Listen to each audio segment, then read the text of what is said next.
what's up? My name is Dina Watson. I am the MAPS coach here at the Build Your Social Media Empire program. And today I want to give you, in 3 minutes or less, the 5 components of a great brand that you can basically take and do a couple exercises to help build a stronger brand for yourself and your business on the social media world. All right, so number 1 is brand identity.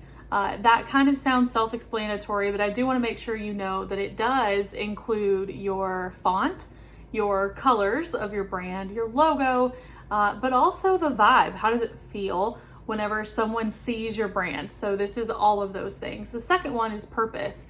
Basically, you could look at that as what's the mission, what's the vision, what are the values and beliefs of the brand itself.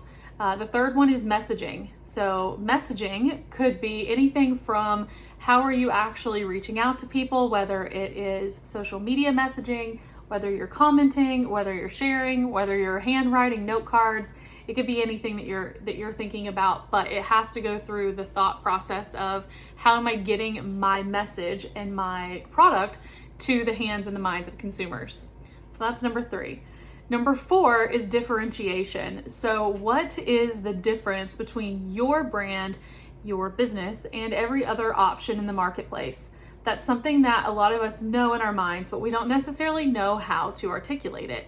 This is really important. What you know doesn't matter on social media if you don't know how to get it out of your mind and out of your mouth at the same time. The last one is brand experience. So that kind of is also a self-explanatory one.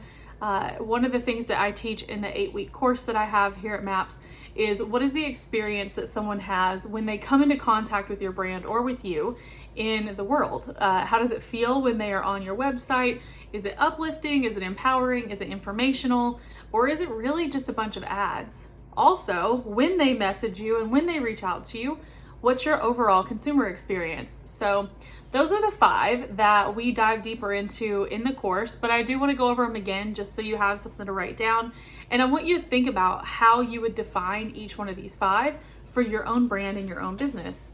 Number 1 again was identity. Number 2 was the purpose. Number 3 was messaging. Number 4, differentiation, or how are you different?